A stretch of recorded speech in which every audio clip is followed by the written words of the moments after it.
this video, let's learn about some topics which are related to osmosis and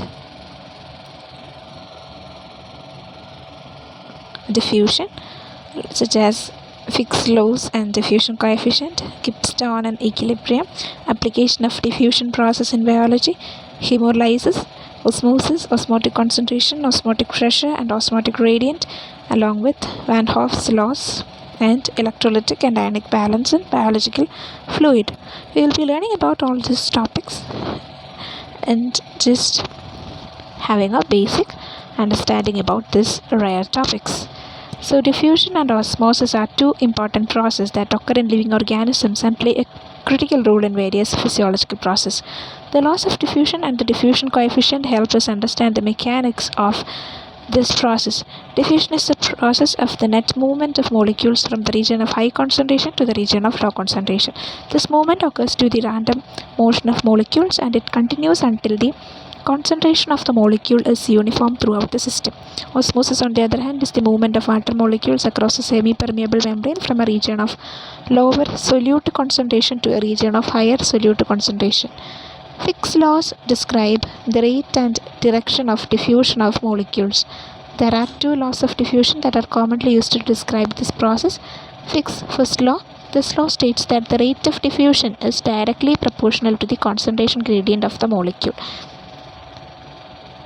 This law states that the rate of diffusion is higher when there is a greater concentration gradient between two regions. The negative sign indicates that the motions of molecules diffuse from high concentration to low concentration. Fick's second law. This law states that the rate of change of concentration with respect to time is directly proportional to the second derivative of the concentration.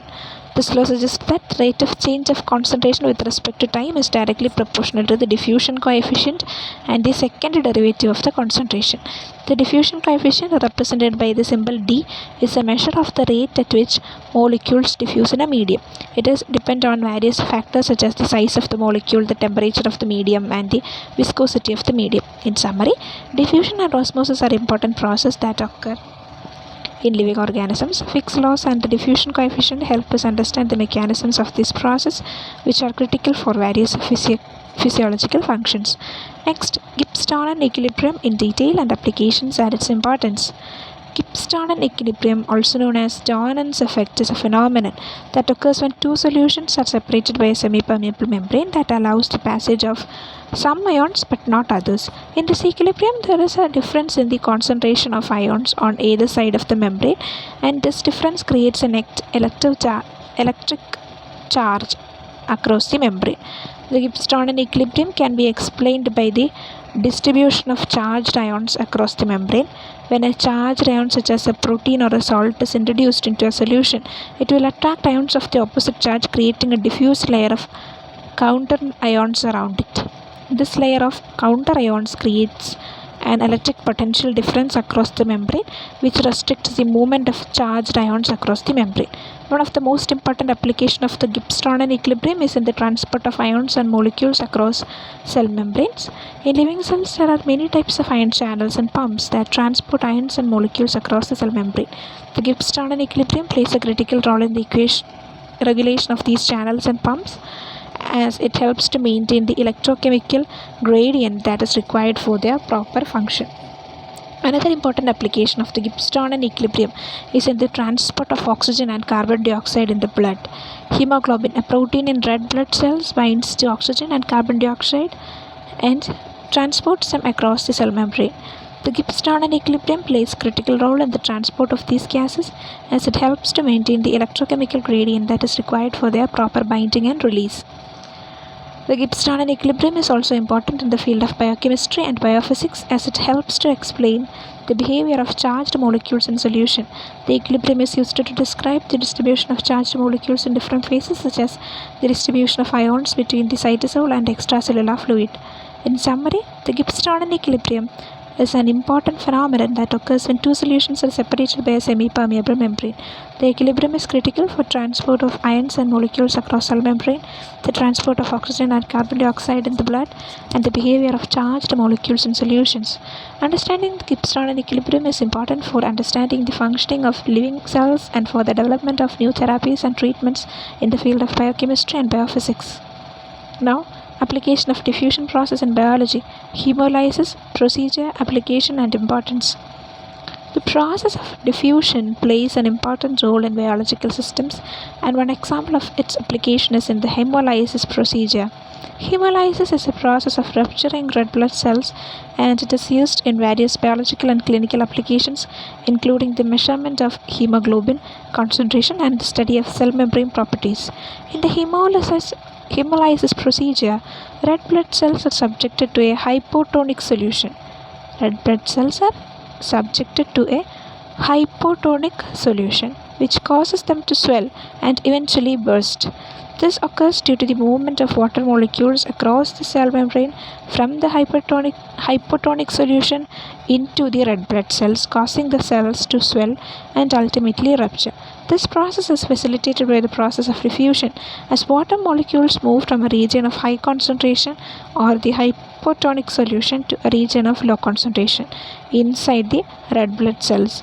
The hemolysis procedure has many applications in biology and medicine.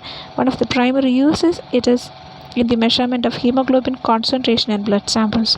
Hemoglobin is the protein in red blood cells that carries oxygen throughout the body. Measuring its concentration is important in the diagnosis of various medical conditions, including anemia. The hemolysis procedure is used to release the hemoglobin from the red blood cells, which can then be measured using various analytical techniques. The hemolysis procedure is also used to study the properties of cell membranes. The process of hemolysis can be affected by various factors such as temperature, pH, and the presence of certain substances. By studying the effects of these factors on the process of hemolysis, scientists can gain insight into the properties of cell membranes, including their permeability and the behavior of the proteins and their molecules that make up the membrane. Overall, the hemolysis procedure is an important application of the diffusion process in biology and medicine. It has many important applications, including the measurement of hemoglobin concentration and the study of cell membrane properties. By understanding the mechanics of the hemolysis procedure and underlying principles of diffusion, scientists and medical professionals can develop new techniques and therapies that can help to improve human health and well-being. Next, osmosis, osmotic concentration, osmotic pressure, and osmotic gradient in detail. Osmosis is a type of diffusion in which solvent molecules, that is usually water, move across a semi-permeable membrane from a region of low solute concentration to a region of high solute concentration. The semi-permeable membrane allows only solvent molecules to pass through, while the solute molecules are unable to do so. This results in the establishment of an osmotic gradient, which is the difference in solute concentration on either side of the membrane. The concentration of solutes in a solution is measured in terms of its osmotic concentration. It is the concentration of solute particles such as ions, molecules, or macromolecules in a solution expressed as osmoles per liter. An osmole is defined as the amount of solute that produces 1 mole of solute particles when dissolved in a solution. What is 1 osmole? 1 osmole is defined as the amount of solute that produces 1 mole of solute particles when dissolved in a solution. So that's the amount of a substance defined as 1 mole, and the amount of solute that produces 1 mole of solute particles when dissolved in a solution. Osmotic pressure is the pressure exerted by a solution containing solute particles across a semi-permeable membrane due to the difference in solute concentration on either side of the membrane. It is defined as the pressure required to prevent the flow of water across the membrane by osmosis. Osmotic pressure is directly proportional to the concentration of the solute particles in the solution and the temperature of the solution. The unit of osmotic pressure is expressed as pascals or atmospheric pressure, atm. The osmotic gradient is the difference in osmotic concentration between two solutions separated by a semi-permeable membrane. The magnitude of the osmotic gradient determines the direction and rate of osmosis. The greater the difference in osmotic concentration, the higher the osmotic pressure, and faster the rate of osmosis. Osmosis and osmotic pressure have important applications in many biological and chemical processes. For example, osmosis is critical for the transport of water and nutrients across cell membrane in living organisms. The osmotic pressure of blood plasma helps to maintain the shape and structure of red blood cells, while the osmotic pressure of plant cells helps to regulate their water content and target pressure. Osmotic pressure is also important in the separation and purification of biological molecules such as proteins and enzymes by techniques such as dialysis and ultrafiltration. In these techniques, a semi-permeable membrane is used to separate the molecules based on their size and charge, with osmosis and osmotic pressure playing a key role in the separation process. In summary, osmosis is a type of diffusion in which solvent molecules move across a semi-permeable membrane from a region of low solute concentration to a region of high solute concentration. The concentration of solutes in a solution is measured in terms of osmotic concentration, while osmotic pressure is the pressure exerted by a solution containing solute particles across a semi-permeable membrane. The osmotic gradient is the difference in osmotic concentration between two solutions separated by a semi-permeable membrane, which plays a critical role in biological and chemical process. Next, Van 't Hoff's laws. Van 't Hoff's laws, also known as the laws of osmotic pressure, describe the relationship between the concentration of a solute in a solution and the osmotic pressure generated by the solution. These laws were developed by Dutch chemist Jacobus van 't Hoff in the late 19th century. The three laws are as follows. The osmotic pressure of a dilute solution is proportional to the concentration of the solute. The osmotic pressure of a dilute solution is proportional to the concentration of the solute. This law states that the osmotic pressure of a dilute solution is directly proportional to the concentration of the solute in the solution at constant temperature and volume. So, the osmotic pressure of a solution at a given temperature is proportional to the number of solute particles rather than their size or chemical nature. That is the second law. This law states that the osmotic pressure of a solution at a given temperature is directly proportional to the number of solute particles regardless of their size or chemical nature. For example, a solution containing 1 mole of glucose and a solution containing 1 mole of calcium chloride will generate the same osmotic pressure at the same temperature, even though the glucose molecule is much larger than the NaCl molecule or it's chemically different, but still it produces the same osmotic pressure. The osmotic pressure of a solution is proportional to the absolute temperature. This law states that the osmotic pressure of a solution is directly proportional to the absolute temperature measured in Kelvin at constant volume and concentration mathematically, and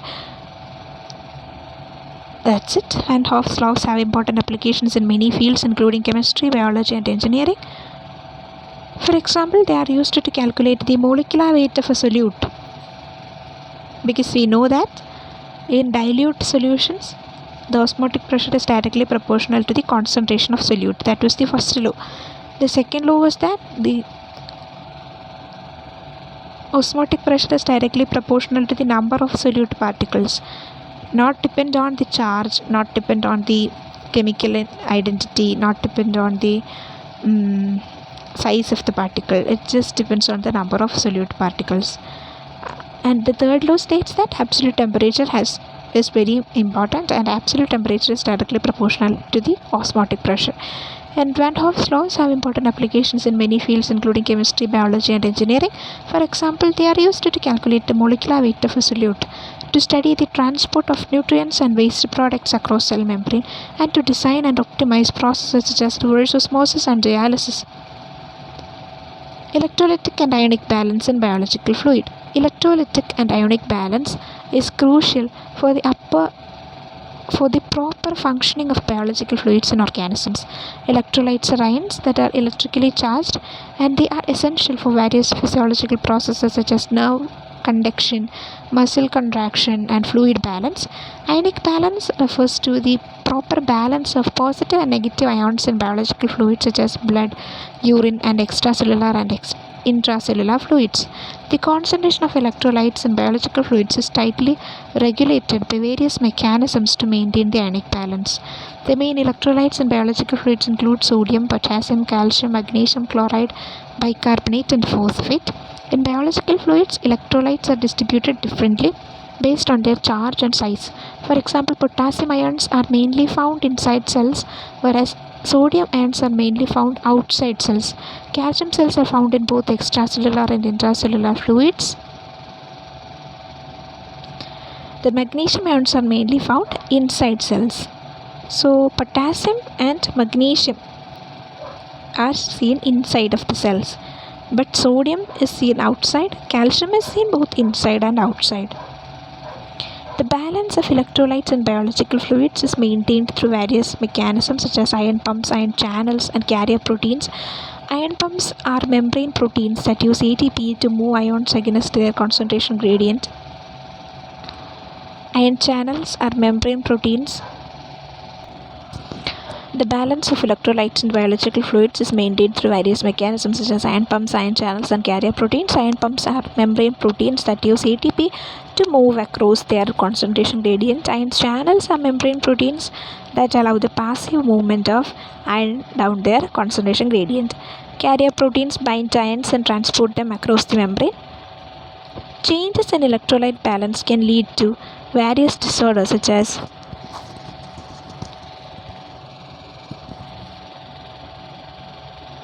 hyponatremia, low sodium, hyperkalemia, high potassium, hypercalcemia, high calcium, and hypomagnesemia, low magnesium. Which are the diseases? Hyponatremia, hyperkalemia, hypercalcemia, and hypomagnesemia.